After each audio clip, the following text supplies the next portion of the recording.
Okay, now coming to the surgical planning. We can see on the left side here, on the right side here. Right side is more deep, more receded here. So we're trying now to give him a design which is an age-matched hairline. We're going to start now the procedure of drawing. This is on the right side. Now, when we connect the dots, the hairline appears. This is the anterior point. We are connecting the dots going to the right lateral point. And this small area here is called the window peak, and we are reconstructed. As we connect on this side, on the left side,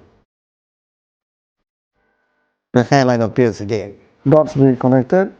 This is the window peak, the irregularity so that it looks more natural. This is irregularity of zigzag. I'm very happy with design.